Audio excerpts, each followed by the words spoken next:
ऐरावत नाम का हाथी निकला, तो ऐरावत नाम का हाथी भी राजा इंद्र के लिए दे दिया। पारिजात वृक्ष निकला, वो भी वहीं दे दिया स्वर्ग में। जी हाँ जी हाँ जी हाँ। उसमें से अनेकों लक्ष्मी जी निकली, लक्ष्मी जी बहुत सुंदर थी, इसलिए लक्ष्मी जी का जो वर्ण है वो भगवान विष्णु ने किया। लक्ष्मी जी भगवान विष्णु ने वर्ण की, तो भगवान विष्णु की पत्नी हुई। अच्छा, उधर आगे चल के उसमें से 13 रत्न निकले। 14वां जो रत्न है वो निकला अमृत कलश। कौन लेके आया? धन्वंतरी महाराज। धन्वंतरी महाराज उस अमृत कलश को लेकर के आए। अब तो देवता और राक्षस एकदम सभी झपट पड़े कि भाई हम लेंगे इसको, हम लेंगे आपस में। जो पिए वो अमर हो जाए, जो पिए वो अमर हो जाए। उसी के लिए तो इंतजार हो रहा था। अब आगे चल के उसी पे लड़ाई हो गई। भगवान ने सोची भाई जो एक भी बूंद कहीं यदि किसी राक्षस ने ले लिया तो वो अमर हो जाएगा। उसकी जो अमृत की बूंद है ना, वो आपस में झटकने के बाद में 2-3 जगह 4 जगह गिर गई थी। प्रयागराज में जहाँ कुंभ का आज भी मेला लगता है, अभी कुंभ शुरू है 14 जनवरी से। उज्जैन नासिक ये जो है ना, वहीं कुंभ लगता है जहाँ ये 4 बूंद गिरे। हरिद्वार, प्रयागराज, नासिक, उज्जैन, 4 जगह। हाँ, तो अच्छा, भगवान विष्णु ने फिर मोहिनी रूप धारण किया। भगवान विष्णु ने मोहिनी रूप धारण किया कि भाई आप लोग जो है ना सब बैठ जाओ, और मैं आप सबको, सुंदर स्त्री का रूप धारण किया, मैं सब आपको जो है ना अमृत पिलाऊंगी। एक साइड में राक्षस बिठाए, एक में देवता बिठाए, और सबको पिलाने लगे भगवान मोहिनी रूप धारण करके। मोहिनी में राक्षस तो मोहित हो गए, तो देवताओं के लिए जो पिला रहे थे अमृत, पिलाते पिलाते पिलाते पिलाते एक जो राहु नाम का राक्षस था, वो जो है देख गया कि ओहो अमृत कलश तो खाली होने वाला है, और सभी देवताओं ने पी लिया। वो जो है खड़ा होके और देवताओं की लाइन में आके बैठ गया, और जैसे ही अमृत की बूंद उसके अंदर गई ना, वो झट से नीचे ले गया, पी गया। भगवान विष्णु को पता लगी, तुरंत उसकी गर्दन काट दी सुदर्शन चक्र से। अब एक बात सोचो, जिसने अमृत ले लिया, अमृत पी लिया, उसकी तो चाहे नाड़ काटो, चाहे हाथ काटो, चाहे पैर काटो, तो मर ही नहीं सकता।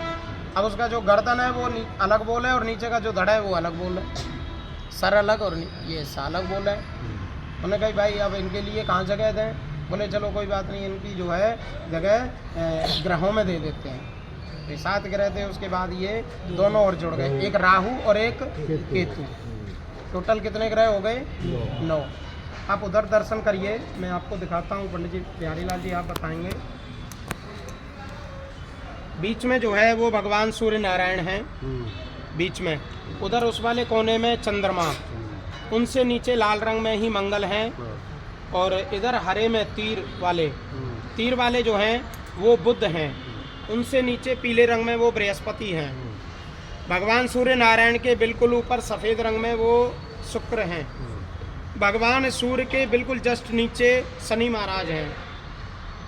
उनसे उधर जो गर्दन का हिस्सा है वो राहु, और इधर वाले केतु हैं। ये नवग्रहों की भी आप पूजा यहाँ कर रहे हो, बराबर?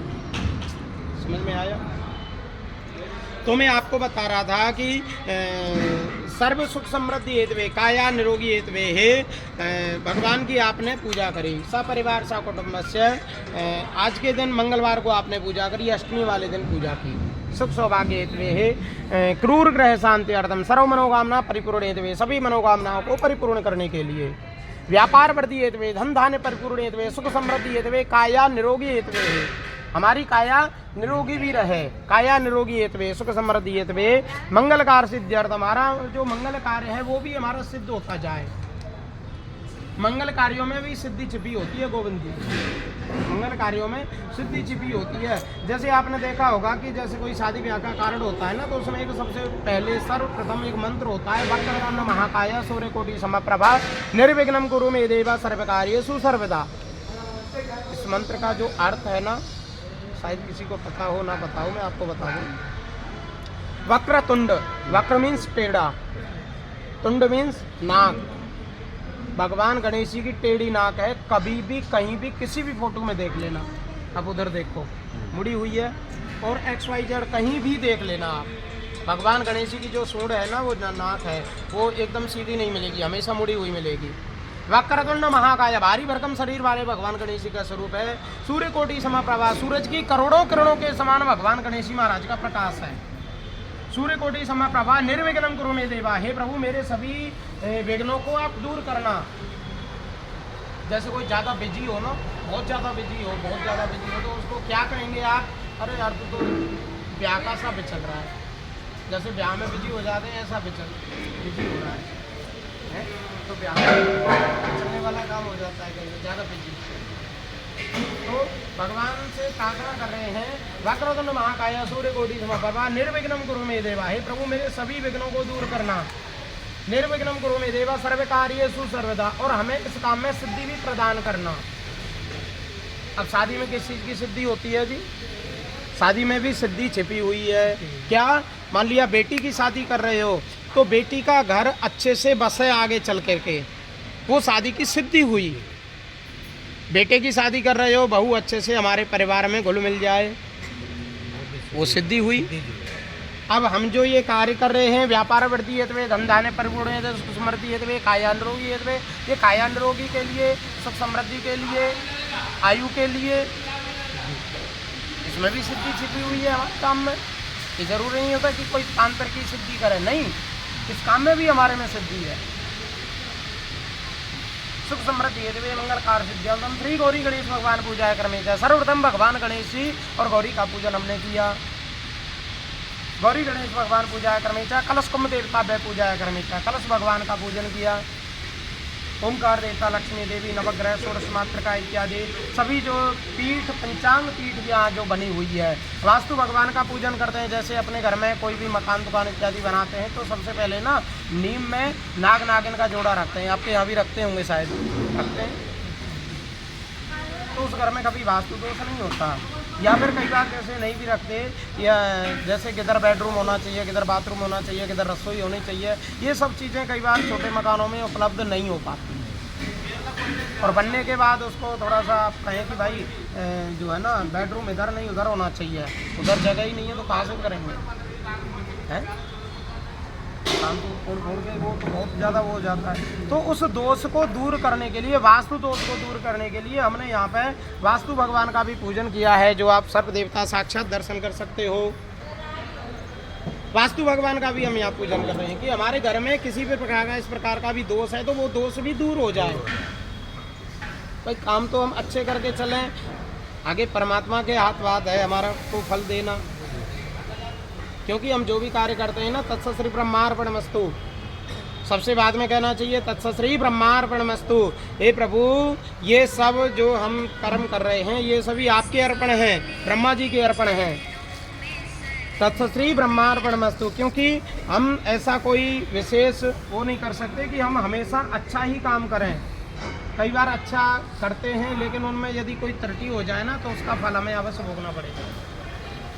इसलिए सर्वप्रथम भगवान को ही अर्पण कर दो कि प्रभु हमसे तो ऐसा बना है, इसमें यदि कोई कमी हो, आवाहनम न जानामि त्वार्चनम पूजा चाहिए न जानामि क्षमस्व परमेश्वर, बाद में कोई भी क्षमा मांग ले तो उसकी क्षमा मिल जाती है। भाई आपके घर में कोई अतिथि आवे, खूब मान सम्मान करो, इज्जत करोगे, लेकिन आप चलते समय फिर भी उनसे एक ही बात कहोगे कि भैया कोई जाने अनजाने में कोई भूल हो गई हो तो उसको क्षमा करना, कहते हो ना। तो इसी प्रकार से परमात्मा से हम प्रार्थना कर रहे हैं कि प्रभु जाने अनजाने में कोई पूजा में कोई त्रुटि हुई है तो आप उसको भी क्षमा करना। मंगलकार सिद्ध्यर्थम श्री गौरी गणेश भगवान पूजा क्रमे च, किया कराया दोष निवृत्ति हेतु वे, हमारे घर में कोई भी जैसे किए कराई इत्यादि का दोष, ऊपरी प्राय भूत पिशाची सर्वे दोष निवृत्ति हेतु वे है, सभी दोषों से प्रभु हमें मुक्त करना। मंगलकार सिद्ध्यर्थम विशेष श्रीमद देवी भागवत पूजा क्रमे च, अद्य तृतीय दिवस है। आज कौन सा दिवस है? तीसरे दिन तृतीय दिवस है। प्रातः काल की हम यहाँ पूजा में बैठे हैं। पूजा या कर्मे चा संकल्पम करिष्ये, हम ये संकल्प करते हैं प्रभु हमने ये काम इसलिए किया, ये ज़रूरत है हमें और इसको आप परिपूर्ण करना। वाक्प्रतुंड महाकाय सूर्यकोटि समप्रभा निर्विघ्नं कुरु मे देवा सर्वकार्येषु सर्वदा। बोलिए गणेश जी महाराज की, बोल सच्चे दरबार की जय। अच्छा, पुनः फूल चावल ले लें सभी और बस रोक दूँ दोबारा।